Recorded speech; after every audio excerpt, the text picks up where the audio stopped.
Hi, everybody, and welcome back to COMM1160. This is week number 2, video number 1. And this week, we're going to be looking at an introduction to research and the library system. This week, we're going to be covering the importance of research, and we're going to learn how to navigate through our library's various systems that'll help you conduct medical research. There will be an assignment this week, and I'm going to be asking you to complete that assignment by January 24th at midnight. Remember again that I am going to be creating short videos in chunks. So there'll be quite a few videos this week as I go through different topics. Each will have its own little video. It also will probably be useful to expand to full screen this week for ease of reading. I'm going to be doing a lot of stuff on the screen as we're going through the library systems. So you really do need to be on a laptop or a desktop to be able to fully see what it is that I'm doing. You might also want to expand the YouTube player screen so that you get a full screen experience and it's not too difficult for you to see what's going on. So let's get started. We're going to talk about research this week, and research really is an essential element for any healthcare worker. Solid research is important. We know, especially with COVID right now, that there's a lot of fake news and harmful material that's out there. It's important that as a healthcare professional, you know how to do a solid research so that the information that you give to patients when you're educating or guiding them is information that's reliable and correct. So unfortunately, from this day forward, you have to say goodbye to Dr. Google. I know that the tendency is whenever, you need more information on something is to just stick the search term into Google and see what you end up with. In terms of medical research, that's not so great because you end up with all sorts of material that is unreliable and frankly can be dangerous in terms of the advice or the information that we're given. You're going to be conducting research as a student a lot for your classes. So as you're going through different classes, you might be asked to do research on various medical topics, other topics that are related in some way to healthcare. But you're also going to need to do research as a professional for your work with patients. So again, as you're educating and guiding people as a healthcare professional, you'll need to do some solid research to be able to give patients the information and the care that they need. There's different types of secondary material that can be used to gather information. And I've listed 4 here for you on the screen, which are the 4 sort of standard ones. The first is books, okay? And when I say books, I mean actual paper books that are published, that sit on a shelf in a library or sit on a shelf in a bookstore. That includes your textbooks, okay? So anything that's in printed form is a form of secondary research. For a long time, paper books were really sort of the only source of information that healthcare professionals had. But you're lucky because you're studying at a moment in time where we have access to all sorts of external electronic information that's going to allow you to go beyond books. So the next category that we'll be looking at are ebooks. So ebooks are just like traditional printed books. They're easy to find, but they're available in electronic format. They're normally in a PDF format, and we'll look at those. The external web, obviously a good source of information, but you do need to be very careful with it. So anytime you're looking at information that's coming from the web, you're going to have to make some decisions about whether or not that information is reliable. And finally, and probably the most specific source of information for research in healthcare, are academic journal articles that are from medical sources. As we go through our material this week, we're going to take a look, at each of these different categories and raise some questions and some issues surrounding their use. Academic journal articles is probably the only category that you're unfamiliar with. So, everybody's had experience with a paper book. Probably most people have had experience with ebooks, and certainly everybody has had experience with the external web. But the academic journal articles may be new to you. So I just wanted to explain what they are. We will in a later video show how to find them.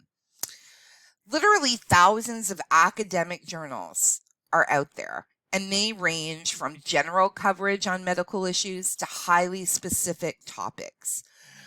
They are published all over the world, and they range, as I said, from everything to general, very sort of general information through to highly specific things for people that are working in a very specific and narrow medical field. You want to think of them like magazines for healthcare professionals. Okay, so that's how they work. In the old days, they all used to be published on paper, just like a magazine. Okay, but instead of all sorts of pretty pictures and stuff like we're used to with magazines, they would just contain those medical articles that are written by scientists, researchers, doctors, nurses, people that are employed in the area of healthcare. Most go through a process of peer review. And peer review is a very important process, and you'll hear a lot about peer review as you're moving forward in your studies. Peer review means that the journal article goes through a very rigorous review before it is accepted for publication in the academic journal. So each academic journal will have a board, an editorial board, of experts in that particular field. And what they do is volunteer their time to read and review articles that are submitted to make sure that those articles meet certain standards and meet certain criteria. So peer review is almost like a safety net, right? Because remember, anyone at all can write an article and claim that it's a medical article. I could, for example, write an article tonight and say that I found the cure for cancer and that the cure for cancer is Timbits. Okay. If I submit that to a journal, the editorial board will take a look at it and they'll reject it, right? Because they know I haven't done any experimentation. They'll take a look at what I've written, they'll dismiss it as garbage, and they won't allow it in for publication. So again, think of it as a kind of safety net, a group of people that have already taken a look at what's been published, and they've given it the thumbs up as being reliable and authoritative information. Academic journal articles are also great because they give you the most current information on a topic. They have a fairly fast turnaround between when somebody writes an article, it goes through that process of peer review, and then ultimately it's published. Books can literally take years to move through the system. Academic journal articles come out faster, right? Not speed of light fast, but certainly we're looking at a process of maybe months to years as opposed to years and years with a book. And when we're talking about medical information, we really want to be current. We don't want to know what people thought about cancer treatment in the 1970s, do we? Right? That information is going to be out of date, and it's not really going to provide us with what we need. So we want to make sure that we're looking at those academic journal articles to get the most current information. They truly are the gold standard of research. One of the problems, though, with academic journal articles is that at the beginning, they can be very difficult to understand. And when I show you how to search for them, you'll see just how complex some of them are. You need to cut yourself some slack at first when you're reading academic journal articles. So remember that you're really just at the beginning of your career in healthcare. You're building your medical terminology skills right now, and you're learning about different concepts and ideas. As you go further and further into the world of healthcare, more and more of the journal articles will become accessible to you. But at the beginning, it can be a little frustrating because when you're leafing through the academic journal articles, a lot of the stuff seems really, really complicated and designed for specialists. I just, again, wanted to tell you to cut yourself some slack and remember that each week, each hour, you're actually building your store of information, and more of these journal articles will become accessible as you learn more and more about healthcare. There's different types of articles, and I'm going to ask you to take a look at a handout in the Week 2 folder that identifies the different types of journal articles that you may come across. So there are things like review articles, there's original research, there's all sorts of different types of articles, so sort of subcategories below the idea of academic articles. And it's a good idea to get comfortable and get familiar with the different types so that when you're actually looking for information, you know what type of journal article it is that you found. It's also very important, whether we're talking about journal articles, books, ebooks, the external web, to go through something called Bystrom's crap test.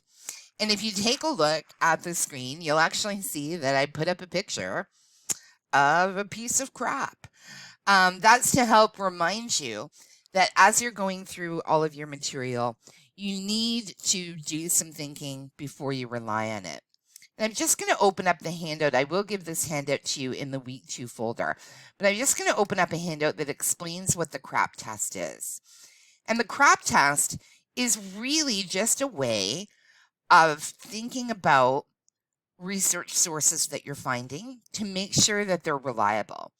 So the crap test says that there's 4 things that you need to look at or you need to consider whenever you're looking at any type of research, whether that's a journal article, a book, information on the external web, etc. The first thing is currency. So you need to ask yourself about the currency of the piece of information that you're looking at. How recent is the information? When was it last updated? Is it current enough for your topic? So like I said, you're going to find lots of information, right, from decades ago, right? Even stuff from the 1800s as you're looking through material. You don't want to rely on outdated information. So you should always check the publication date and the currency of the information so that you're sure that you're getting the most up-to-date stuff. You also need to consider the reliability of what it is that you're looking at. So what kind of information is included in the resource? Is the content of the resource primarily opinion? Is it balanced, right? And does the creator provide their own references or sources for data or quotations that they're using? And you think about it again from a COVID perspective.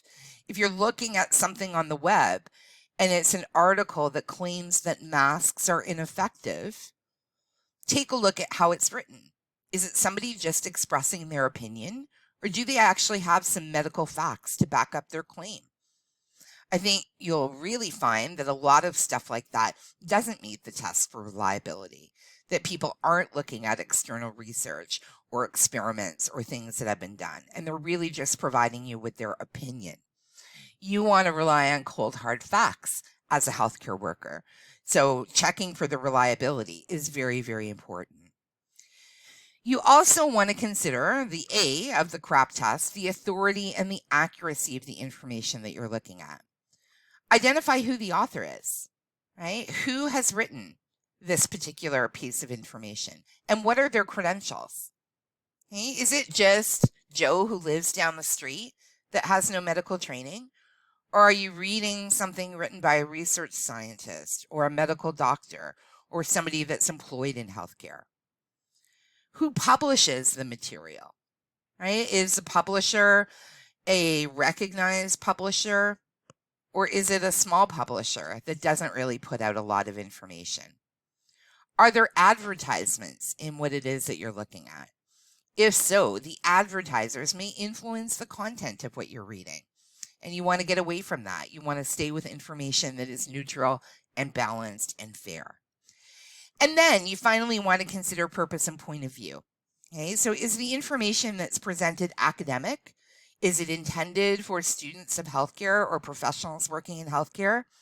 Is it popular? Is it more written for the general public that doesn't have any medical training? Or is it journalistic? Is it fair or is it biased? Is the creator or author trying to sell you something in the information that they're providing? If so, you want to be careful with that. That may indicate that there is some type of bias in the purpose of providing the information. Asking yourself these types of questions as you're going through research material is really important because it's going to help you weed out inaccurate information from accurate information. I always say too, your gut knows. So just like when we meet people and our stomach tells us or our gut tells us that they're a nice person or a not so nice person, you also will get a gut sense about the research that you're taking a look at. And again, as you look at more and more research, that sense in your gut will get stronger and stronger as to what's reliable information or what's fake information. Really important, especially in the times that we're living in right now, to be able to establish whether what you're getting is actual reliable fact or if it's something that's being presented in a way to influence your opinion and steer you wrong. In our next video, we're going to leap right into how to start finding research material. But if you have any questions about the CRAP test or about research in general, be sure to come by the course chat or check out some of the resources on our library's site. I'll talk to you in our next video.